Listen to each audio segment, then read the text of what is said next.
রয়েছে সেখানে কিন্তু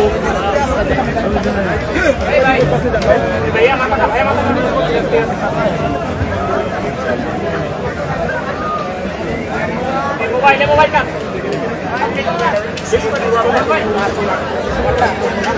ঠিক আছে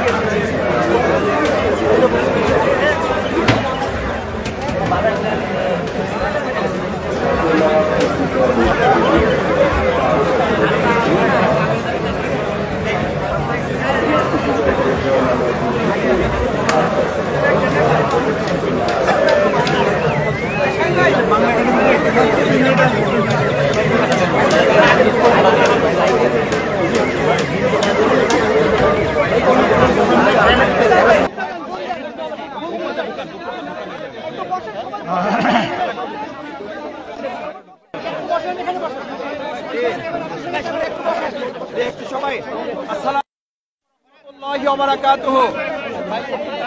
সম্মানিত পাঠক পাঠিকাবৃন্দ, প্রকাশকবৃন্দ, উপস্থিত সম্মানিত সাংবাদিক বন্ধুগণ, বাংলাদেশ জামাত ইসলামীর সম্মানিত আমিরে জামাত, বিশ্ব ইসলামী আন্দোলনের অন্যতম নেতা, আমাদের সম্মানিত মানবিক নেতা ডাক্তার শফিকুর রহমান আজকে বাংলা একাডেমিতে আমাদের যে মাসব্যাপী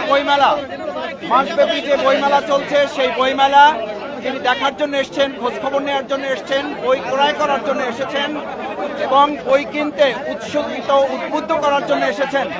তারই অংশ হিসাবে আজকে আমাদের মাঝে উপস্থিত আছেন বাংলাদেশ জামাত ইসলামী কেন্দ্রীয় নির্বাহী পরিষদের সম্মানিত সদস্য, বাংলাদেশ জামাত ইসলামী ঢাকা মহানগরী দক্ষিণের সংগ্রামী আমির জননেতা জনাব নুরুল ইসলাম বুলবুল। উপস্থিত আছেন বাংলাদেশ ইসলামী ছাত্র শিবিরের সম্মানিত কেন্দ্রীয় সভাপতি, সাবেক মেধাবী ছাত্রনেতা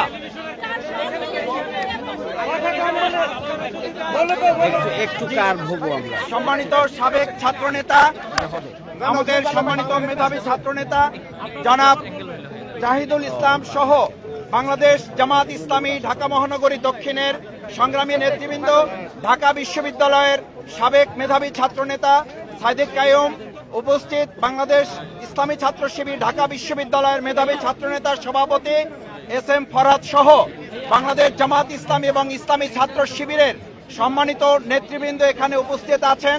এ পর্যায়ে আপনাদের উদ্দেশ্যে আজকে এই বইমেলা দেখতে এসে, বই কিনতে এসে এবং বই কেনার জন্য উৎসাহিত উদ্বুদ্ধ করতে এসে আপনাদের সামনে এ পর্যায়ে কথা বলার জন্য অনুরোধ করছি শ্রদ্ধেয় আমিরে জামাত, বাংলাদেশ জামাত ইসলামীর সংগ্রামী জননেতা, আমাদের প্রিয় মানুষ, জনগণের প্রিয় মানুষ, 18 কোটি মানুষের অধিকার আদায়ের আন্দোলনের অন্যতম প্রধা জননেতা জনাব ডাক্তার শফিকুর রহমান এখন আপনাদের সামনে কথা বলছেন।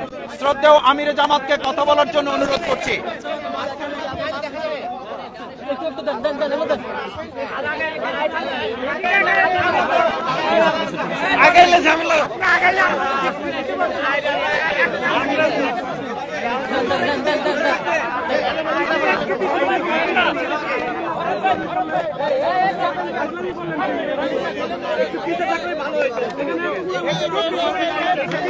তোমার হাতে রেখে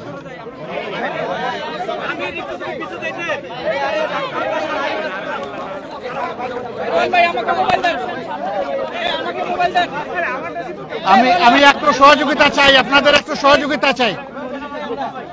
সহযোগিতা চাই। আসসালামু আলাইকুম ওয়া রাহমাতুল্লাহ। আপনারা সবাই ভালো আছেন? আমাদের স্মৃতি বিজড়িত 52 এই রক্তাক্ত মাস, এই মাস বাংলাদেশ এবং বাঙালিদের হৃদয়ে জুড়ে আছে। আমি সর্বপ্রথম 52 21শে ফেব্রুয়ারি অথবা 8ই ফাল্গুন যারা অধিকার আদায়ের জন্য, মায়ের ভাষার অধিকার প্রতিষ্ঠার জন্য লড়াই করে জীবন দিয়েছিলেন, আমি সেই সমস্ত শহীদদেরকে গভীর শ্রদ্ধার সাথে স্মরণ করছি। একই সাথে আমি 71-এ মুক্তিযুদ্ধে যারা শাহাদত বরণ করেছেন এবং লড়াই করেছেন তাদেরকেও গভীর শ্রদ্ধার সাথে স্মরণ করছি। তারই ধারাবাহিকতায় 24-এ স্বৈর শাসনের হাত থেকে, ফ্যাসিবাদ থেকে দেশকে মুক্ত করে বৈষম্যহীন একটি সমাজ গড়ার প্রত্যয় নিয়ে যারা লড়েছেন তাদেরকে আমি গভীর শ্রদ্ধার সাথে স্মরণ করছি। এই 3 পর্যায়ে যারা দুনিয়া থেকে বিদায় নিয়েছেন মহান আল্লাহর দরবারে দোয়া করি আল্লাহ তাদেরকে শহীদ হিসাবে কবুল করুন। আহত হয়েছেন, ক্ষত বিক্ষত হয়েছেন, তাদের প্রতি সমবেদনা প্রকাশ করার পাশাপাশি আল্লাহর দরবারে দোয়া করি আল্লাহ তাদেরকে সুস্থতার নিয়ামত দান করুন। আমি এসেছিলাম বই মেলা দেখতে। আলহামদুলিল্লাহ, এখানে প্রত্যেকটি স্টলে উপচে পড়া পাঠকদের ভিড়, উৎসুক জনতার ভিড়, এমনকি ছোট ছোট শিশুরাও এখানে চলে এসেছে। যদিও আজকে শিশুদের জন্য আলাদা দিন নয়, তারপরে অনেকে তার পিতামাতার সাথে এখানে চলে এসেছে। এই যে একটা আমেজ ফেব্রুয়ারি মাসের 1 তারিখ থেকে শুরু করে 28 তারিখ পর্যন্ত চলতে থাকে, এর মাধ্যমে আমরা আমাদের অতীতকে স্মরণ করি। যে জাতি তাদের অতীত এবং ঐতিহ্যকে ধারণ করে, স্মরণ করে, সম্মান করে, সেই জাতি সামনের দিকে এগিয়ে যেতে পারে। তা আমরা আশা করব যে এখানে যারা স্টল দিয়েছেন তারা পর্যাপ্ত বই পুস্তক রাখবেন এবং যারা পাঠক এবং এখান থেকে ক্রেতা যারা আসবেন তারা যেন তাদের চাহিদা মতো এখানে বইগুলা সংগ্রহ করতে পারেন। সর্বোপরি আমরা আশা করব অত্যন্ত শান্তি এবং শৃঙ্খলার ভিতর দিয়ে উৎসব মুখর পরিবেশে বাকি সময়টাও যেন 28 তারিখ পর্যন্ত এইভাবেই অতিবাহিত হয় এবং পাঠককুল যেন তারা তৃপ্তি নিয়ে এখান থেকে তাদের চাহিদা এবং প্রাণের বইগুলা সংগ্রহ করতে পারেন।